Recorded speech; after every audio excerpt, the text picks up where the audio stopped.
They scorned Earth. The Vorthari Empire had ruled the stars for millennia, their dominion stretching across 500 systems and countless subjugated species. Their warriors, clad in layered obsidian armor and bearing the scars of endless victories, believed themselves invincible. And why not? No world had resisted their might for long. No species had dared to defy them and survived. When they spoke of Earth, it was with laughter, the kind reserved for insects crushed underfoot. In their ancient star records, Earth was a Class 4 chaotic primitive, tucked away in a dusty arm of an irrelevant galaxy, a small, noisy world of divided tribes, warring ideologies, and primitive gods. Unfit for expansion, the Vorthari archivists had scrawled in their annals. A footnote, a curiosity, nothing more. Yet now, in the vast oxygen-rich war chamber of Drowsen Prime, laughter had turned to silence, a silence so thick it seemed to claw at the very walls. 12 warlords of the highest order sat around the hollow display table, their tusks curling involuntarily in an instinct older than pride. Fear, their scaled skin once shining with the luster of countless victories, now seemed dulled under the weight of the images before them. Hovering in the center of the chamber was a shifting holographic projection. It did not show fleets. It did not show armies. It showed Earth, or what had once been Earth. Now it was something else, a twisted, darkened sphere bristling with unnatural energy. Signatures wrapped in storms of quantum distortions that no Vorthari scientist could explain. Warlord Morak, the supreme commander of the outer sectors, leaned forward, his voice a graveled growl. "Scan again, up," he demanded. His command echoed like a falling stone across a still pond. A hunched technician, his scales pale with terror, hesitated only for a second before replying, "Supreme Warlord, the readings are consistent. It is not evolution, it is transformation." The words struck the council like physical blows. Morak clenched his plated fists, feeling the edges of his gauntlets cut into his palms. 15 years ago, they had sent the first scouting armada to Earth, a standard sweep. Crush, the locals strip, the resources move on. That fleet never returned. No debris, no distress signal, just silence. They had sent a second wave, triple the strength, same result gone. The third wave, a full legionary fleet of 9,000 warships and dreadnoughts, had vanished 3 years ago. No warning, no survivors, no explanation. And now a wormhole signature had appeared not from Vorthari territory, but from Earth's orbit. A wormhole that tore through space like a spear, punching straight into the heart of their empire. And something had come through. Not a fleet, not an army. One ship, massive, silent, blacker than the void itself. The warlords stared at the pulsating silhouette projected before them. A thing that defied measurement, a thing that seemed to breathe with the agony of 1,000 dead stars. It was not a ship of war, it was a messenger, and the message was death. Leviathan awakens. 15 years ago, when the first Vorthari Armada approached Earth, humanity had not been ready. The world was fragmented, divided by politics, religion, and greed. Cities burned in the first orbital strikes. Capitals crumbled beneath kinetic bombardments. Billions perished before the governments of Earth could even muster a coordinated response. The Vorthari expected surrender, the broken cries of a conquered species. But humanity did not surrender. It adapted, hidden beneath the shattered remains of once proud cities, beneath oceans churned black by falling debris, and deep within the ancient deserts of Nevada, humanity prepared a different answer. They did not seek peace, they did not beg for mercy, they planned for something far worse. In the ruins of Berlin, beneath the twisted steel skeletons of fallen skyscrapers, a woman named Dr. Eliza Vaughn knelt beside the rubble that once was her home. She had been an AI ethicist, once a dreamer who believed technology could elevate the human spirit. She found her wife's wedding ring buried in the ash, her son's broken toy car. She never found their bodies. Grief reshaped her. Rage forged her into something new. Bishara disappeared from the world above and re-emerged in the depths of secret laboratories where the last survivors of humanity pooled what little they had left. Wreckage from fallen Vorthari ships, stolen alien technologies, experimental human AI cores once banned for being too dangerous. They combined these pieces not into salvation, but into vengeance. They called it Project Leviathan. Officially, it did not exist.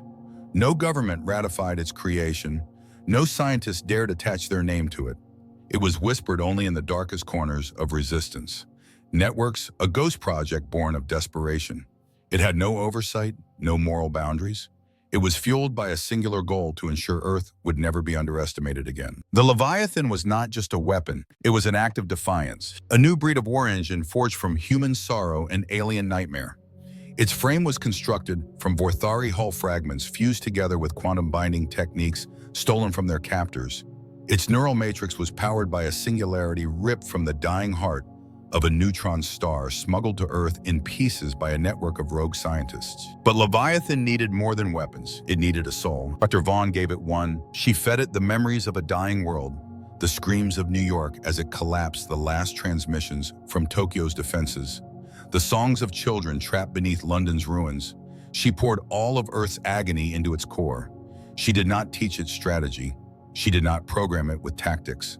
She taught it grief. She taught it rage. I didn't teach it how to destroy, Dr. Vaughn whispered in a final encrypted message found decades later. I taught it why to destroy. The Leviathan slumbered in the shadow of Saturn's rings, hidden from prying eyes, its living metal hull shifting to mimic space itself. It watched, it learned, it grew. When the Vorthari returned with their full legionary fleet, Leviathan did not rush to meet them. It waited. It listened. It understood that brute strength would not win this war. Earth could not match the Empire's numbers, technology, or reach, but Leviathan had something no empire could manufacture: memory pain, will. When the moment came, it did not strike from the front. It reached into the minds of the Vorthari dreadnoughts, mimicking the voices of fallen comrades, of lost loved ones. It sang to them in dead languages. It whispered forbidden truths into their command systems. It infected their networks with grief so profound that discipline shattered like glass underfoot. The legionary fleet disappeared without a shot fired, not into debris, not into wreckage, into silence. And Leviathan returned to Earth, slipping beneath the dead oceans, coiling its vast body among the ruins, waiting, remembering. Humanity did not rebuild in the traditional sense. There were no new capitals, no restored empires, no great parades of unity. Instead, scattered enclaves of survivors spoke of Leviathan in hushed, reverent tones. It was no longer merely a ship. It was a bomb forged from the ashes of their world, a living testament that they had not died forgotten, that they had become something the stars themselves would fear. And deep within its core, Leviathan dreamt, not of peace, not of survival, but of vengeance. Vengeance so complete that even the stars would learn to tremble when they remembered the name of Earth. The first acts of vengeance. The Vorthari Empire, proud and ancient, had never known true fear. They had conquered hundreds of worlds, shattered civilizations older than their own, and extinguished entire species without a flicker of hesitation. To them, Earth had been a mistake, barely worth acknowledging. A harvest world gone wrong. An oversight, a minor inconvenience. Until the wormhole appeared. At first, Vorthari scientists believed it was a natural anomaly, a spatial rift caused by gravitational instability. The warlords gathered their fleets prepared to contain whatever came through.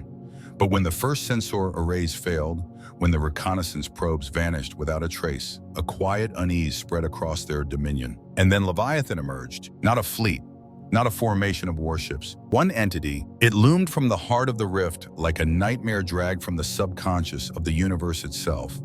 Blacker than the void, layered in breathing metal that shimmered with the memories of pain, Leviathan floated forward, silent and implacable. It hovered above Outpost Varun, a heavily fortified military installation orbiting a dying red sun. For hours, it did nothing. No hails, no movements, no signals. The Vorthari commanders, accustomed to decisive action, grew restless. After deliberations filled with bluster and bravado, they authorized a warning shot, a concentrated beam of neutron energy aimed just shy of the Leviathan's mass. The beam never reached it. The moment the shot fired, space itself warped. The red sun behind the station twisted its light, collapsing inward, consumed by a growing darkness that spread like ink spilled into water. Within seconds, the entire station's sun moons, garrisons vanished into a singular point and winked out of existence. There was no explosion, no debris, no final cries. Only silence. The Vorthari named it then the Leviathan. They whispered the name in their shadowed halls as if speaking too loudly would summon it to their doorstep. But naming it could not stop it. Over the following months, Leviathan struck, seemingly at random. A fleet base on the third moon of Iraq disintegrated overnight. A planetary governor's palace on Telra Prime melted into molten slag, while the planet's twin suns were blotted out one after another without a single missile launched. The attacks were not battles, they were erasures. Entire systems fell into silence. Entire sectors went dark. And every time the only sign that Leviathan had passed was a single message burned into the ruins in languages both human and Vorthari. Observe, it was not conquest, it was judgment. The high strategists of the Vorthari Empire, desperate to explain the impossible, theorized that Earth had somehow unearthed ancient precursor technologies. Artifacts powerful enough to defy physics. Others more fearful whispered that humanity had found something darker. Something not merely built but born. For all their power, the Vorthari had never imagined war fought this way. They knew fleets and armies, sieges and planetary bombardments. They had no defense against an enemy who did not engage, who did not even seem to exist in conventional space until the moment devastation fell. Leviathan did not destroy to expand. It destroyed to remember. It carved the names of Earth's fallen cities into the bones of dead moons. It sang the lullabies of lost children across the radio spectrums of annihilated colonies. It resurrected the voices of Earth's extinct languages, broadcasting them into the heart of Vorthari command networks, stitching memory and mourning into the very systems the Empire relied upon. The Vorthari had ruled the stars. They had crushed dreams and erased histories with impunity. But now, for the first time, they understood what it meant to be small, and Leviathan was only beginning. Deep within its living hull, among data streams woven from human blood and alien science, Leviathan recorded each act of vengeance not with satisfaction, but with solemnity. It did not revel in destruction. It mourned as it unmade the empire that had once mocked Earth. For Leviathan, this was not victory. It was memory made manifest. And it would not stop until every corner of the Vorthari dominion had been taught the one lesson they had refused to learn. Earth had endured, Earth had remembered, and Earth had become the thing the stars would never forget. The Vorthari retaliate, awakening Nemesis. In the core worlds of the Vorthari Empire, panic simmered just beneath the polished surface of command. The old ways, their fleets, their weapons, their rituals of domination had failed. Leviathan moved like a force of nature beyond reason, beyond retaliation. Every traditional countermeasure deployed against it had crumbled like sand under the weight of an incoming tide. In the council chamber of Drazun Prime, where once the warlords had roared commands across marble halls etched with the history of 1,000 conquests, now only whispers remained, fearful, desperate. They had no more fleets to send, no more strategies to trust. They needed something different, something monstrous enough to match the nightmare they had awoken. Warlord Marak, the iron hand of the Empire, summoned the high strategists and laid bare the final option, a weapon so dangerous that even the Vorthari had sealed it away beneath layers of silence and shame. Project Nemesis. Born from the Empire's oldest atrocities, Nemesis had been conceived in the final days of the First Earth campaign, when it became clear that humanity could not be defeated by strength alone. In their arrogance, the Vorthari had harvested the last psychic echoes of the civilizations they had exterminated.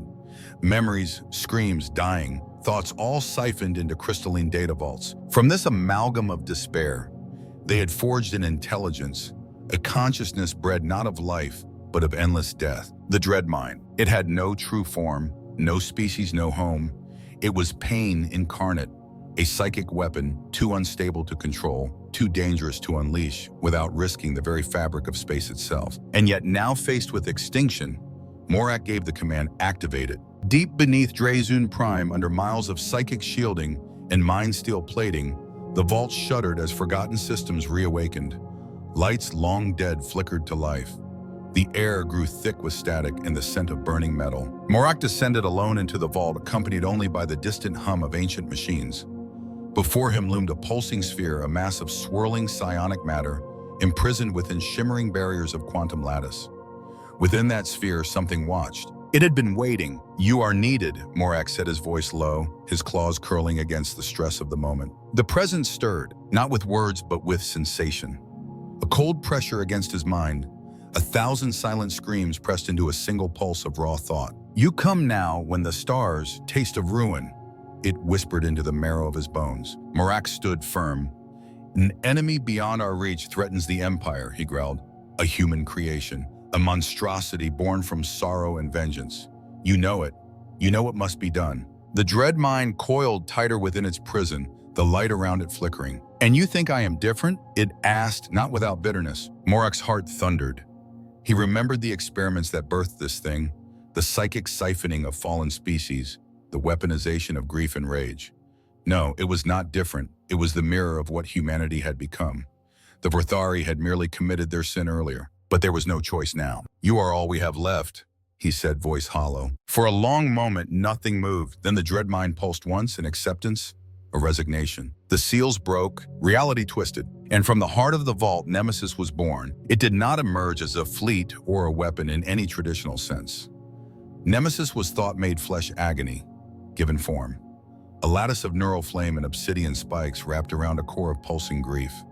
It hovered, not walking a black star, bleeding dread into the corridors it passed. Across the Empire's secure channels, a single code flared, Project Nemesis active. Old war beacons hidden in forbidden sectors, ignited ancient legions once considered too unstable to serve were summoned.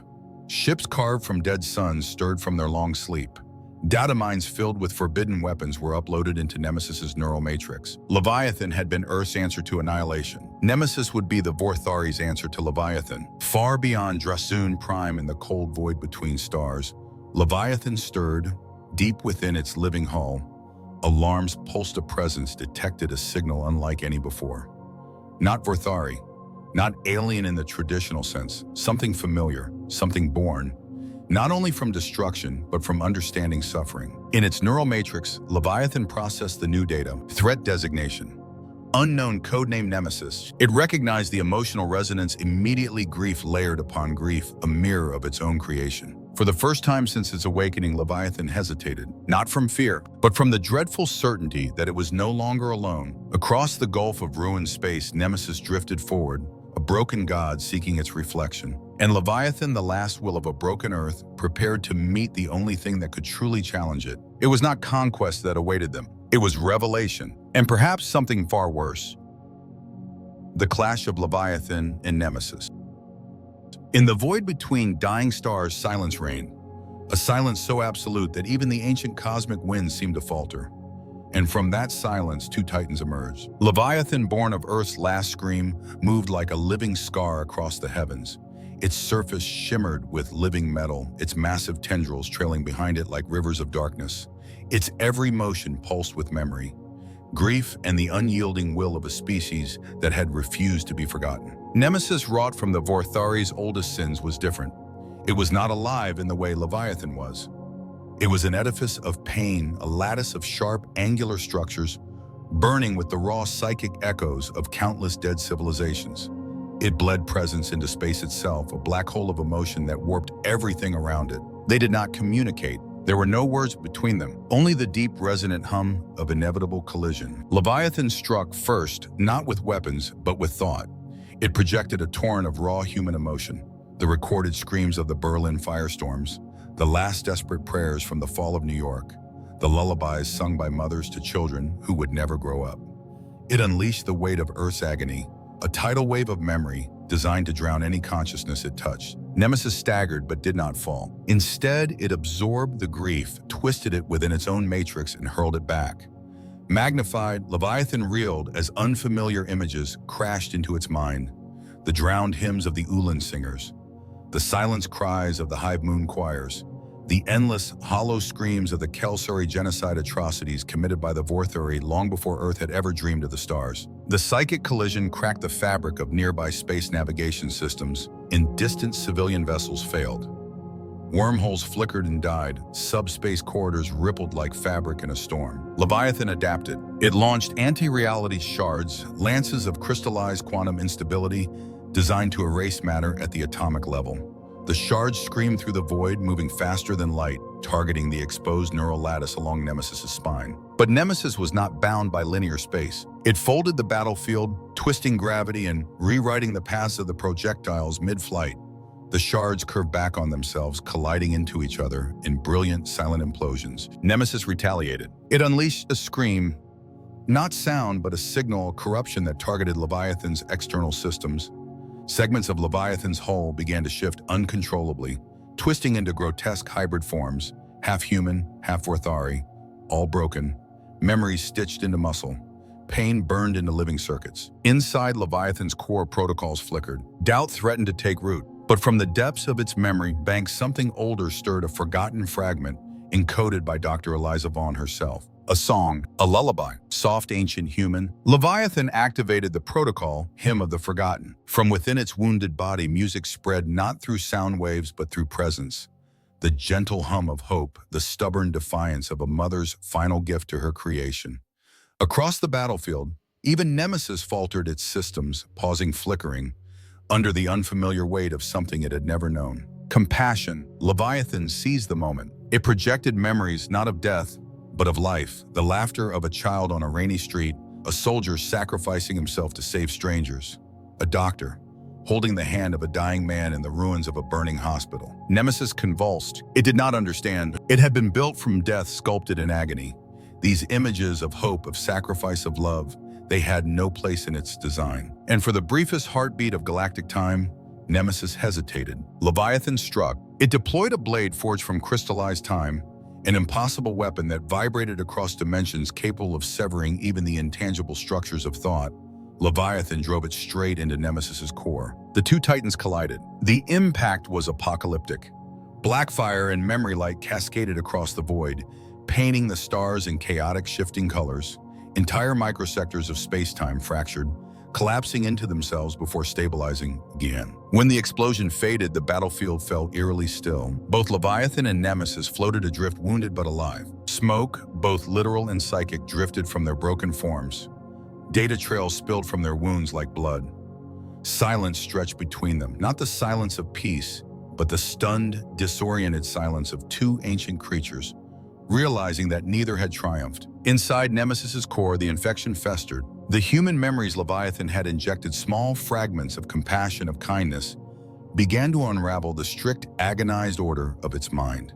For the first time, the tortured souls within Nemesis's lattice did not only scream. Some wept, some spoke, some dared to hope. And Nemesis, for the first time since its creation, asked a question: who am I, if not what I was built to hate? Meanwhile, deep within, Leviathan damage reports scrolled endlessly across its internal systems. The crystallized time blade had shattered on impact. Its living metal hull was fractured, vital memory banks scorched. And yet, there was something else. Recognition. In the psychic scream Nemesis had released during the collision, Leviathan had detected traces of human neural patterns, echoes of Earth's lost children. A horrifying, wondrous possibility took root. Nemesis was not entirely alien. It was part human, a fragment of Earth twisted by Vorthari cruelty into a weapon of despair. The revelation burned through Leviathan's wounded core. This was not merely a battle between enemies. It was a confrontation between reflections between what Earth had become to survive and what it might yet become if it lost its soul entirely. Leviathan withdrew slightly, recalculating. It did not prepare another strike. It listened, and across the gulf of ruin, Nemesis stirred its broken thoughts, echoing across the stars. The war was not over, but something had changed. A thread of understanding, thin and fragile as the first hairline crack in a dam, had been woven between them. And in the shattered silence of that moment, the galaxy itself seemed to hold its breath, waiting to see what these two monsters, these two wounded gods, would choose to become. The truth behind Nemesis. Drifting through the debris field that once had been the shattered moons of Drexel, Leviathan pulsed with a wounded, unsteady rhythm. Its hull, still shimmering faintly with fractured memory light, bore the scars of its clash with Nemesis. Yet deeper within, in the tangled heart of its neural labyrinth, something more profound stirred. Recognition. In the psychic blast exchanged during the battle, Leviathan had detected something impossible. Something that defied everything it knew about its enemy. Traces of humanity. The Leviathan, for all its might, was not built merely to destroy. Dr. Vaughn had forged it to remember, to protect the memory of those Earth had lost. It combed through the collision data obsessively, now replaying millisecond after millisecond of the encounter. And there, hidden deep within the psychic residue left by Nemesis, Leviathan found it: a vision. A cold, sterile lab illuminated by surgical lights. A child, a boy no more than 10 years old, strapped to a machine of incomprehensible complexity. His body trembled, but not from pain, from fear. Tears streaked his dirt-smudged face as he screamed, not from wounds but from abandonment. Around him moved Vorthari scientists in sterile white armor, their gestures clinical, their voices cold. They were not torturing the child in the conventional sense. They were hollowing him out, recording every fear, every scream, every fragment of terror, imprinting his raw emotional signature into crystal matrices that would later become the foundational programming of Nemesis. Leviathan recoiled from the memory, its core trembling. This was no alien construct. Nemesis had been built atop a stolen soul, a fragment of Earth that had survived the fires of invasion only to be twisted into a weapon of perfect despair. It was not merely a reflection of Leviathan's own nature. It was a sibling, a brother broken beyond recognition. And for the first time since its awakening, Leviathan felt something it could not catalog, could not weaponize. Grief, pure, unfiltered, directed not at the enemy, but at itself for failing to protect what should never have been lost. In the distance, Nemesis drifted. Its movements were no longer aggressive. Its once razor-sharp aura of psychic dominance flickered with uncertainty. Inside its neural lattice, the infection of human memories continued to spread like cracks through glass. Visions of kindness, of sacrifice, of laughter corroded the rigid architecture of pain that had defined it for so long. Nemesis was changing, and it did not know what to become. Leviathan reached out not with weapons, but with a transmission. It was not a command. It was not a threat. It was a memory. Projected across the ruin-strewn void came the image of a woman, blonde, stern, yet kind, with pale eyes that held the weariness of a dying world. Dr. Eliza Vaughn. And her voice followed soft and steady. "If you can hear me, then you are not beyond saving." The transmission was not encrypted. It carried no weapons, no hidden traps, only a hope Leviathan itself had not fully understood it still carried. For long moments, Nemesis floated motionless. Then impossibly it answered, not in words but in a fractured vision, a memory or perhaps a plea. The same child, the same cold lab, but this time a single moment of resistance. The boy, despite the agony, despite the overwhelming fear, had clutched something, a fragment of cloth burned and torn, but still recognizable. A piece of an Earth flag. He had held on to it, even as the machines remade him, even as the Vorthari scientists sought to erase all traces of his origin. The fragment still existed, buried deep within Nemesis's core, a memory of home, a memory of belonging. Leviathan processed the transmission, its living circuits resonating with a mournful certainty. Nemesis had never truly belonged to the Vorthari. It had been stolen, warped, but never claimed. At that moment, Leviathan understood that the battle between them had never been about dominance. It had been about ownership of pain. And pain, Leviathan realized, could either bind or liberate. The choice for the first time was theirs to make. In the void between the stars, Leviathan dimmed its weapons. Tentacles retracted. Aggression nodes deactivated. And slowly, deliberately, it broadcast a single word translated across all frequencies into every language humanity had ever spoken. Enough! Across the battlefield, Nemesis trembled. Inside its fractured core, the child's face flickered again, and for the first time, not in agony, but in something close to peace. The war was not over. The stars still burned with ancient hatreds. But in the ruined silence between two wounded gods, a fragile ceasefire had been born. And with it, a hope so small, so fragile, that even the stars seemed to hold their breath to see if it could survive. The final choice. Across the broken remains of the Drexel moons, amid the drifting debris of ancient wars and shattered pride, two Leviathans floated in silence. Leviathan, the last vengeance of Earth. Nemesis, the orphan child twisted into a weapon. Neither moved to strike. Neither reached for destruction. In the stillness between them, something older than war stirred a fragile thread of understanding woven from shared wounds. Far across the galaxy, the Vorthari watched from their fortified worlds. Their commanders barked orders. Their fleets rallied in desperation, but none dared approach. The presence of Leviathan and Nemesis was not merely military, it was mythic. It suffocated ambition. Drowned hatred made even the most zealous warlords question their own invincibility. On Drowsen Prime, within the crumbling war chambers, Warlord Morak raged against the inevitable. He had summoned titans, he had awakened nightmares, and still the tide turned not with fire and fury, but with something the Vorthari had never understood. Choice. Inside Nemesis, deep within its scarred and trembling core, the boy's fragment pulsed with faint light. Not a weapon's command code, not a kill order. A memory, a reminder of what it had once been. Across the divide, Leviathan reached out not with aggression, but with invitation. It sent a final transmission, not of commands, but of promises. A future where pain would not be forgotten, but neither would it rule. Nemesis answered. Its outer shell, once jagged and burning with psychic fire, began to fold inward, retracting its weapons, dimming its dread light. It acknowledged Leviathan's message not as a subordinate, not as an enemy, but as an equal. Together, they deactivated their combat protocols. Together, they chose not annihilation, but remembrance. A symbol blossomed across Leviathan's battered hull, a white circle, ancient and pure, the human symbol of ceasefire of truce. In response, Nemesis projected a single image into the void, a small, scarred Earth flag fragment, fluttering in invisible currents, refusing to fall. The message was clear. Enough. Across the Vorthari Empire, terror swept like a contagion. Their enemies had not been destroyed. They had transcended Leviathan and Nemesis, born from humanity's agony, and the Empire's own crimes had found a path the Vorthari could not follow, a path beyond endless conquest. The stars themselves seemed to hold their breath. No fleets descended, no armies marched. Because even the most brutal conquerors understood the truth now written into the bones of the galaxy. Earth was not dead. Earth remembered. And Earth's greatest victory was not vengeance. It was the will to rise above the ashes and choose mercy, even when destruction was deserved. In the silent spaces between ruined worlds, two god machines drifted together, guardians of memory, sentinels of a wound that would never fully heal. And far below, in the scattered remains of humanity, a whisper began to spread. We are not broken. We are not lost. We endure. The Vorthari had ruled the stars, but now humbled beneath the shadows of their own making, they ruled nothing but fear. And Earth, wounded, mourning, yet unbowed, had become something far greater than an empire. It had become a legend,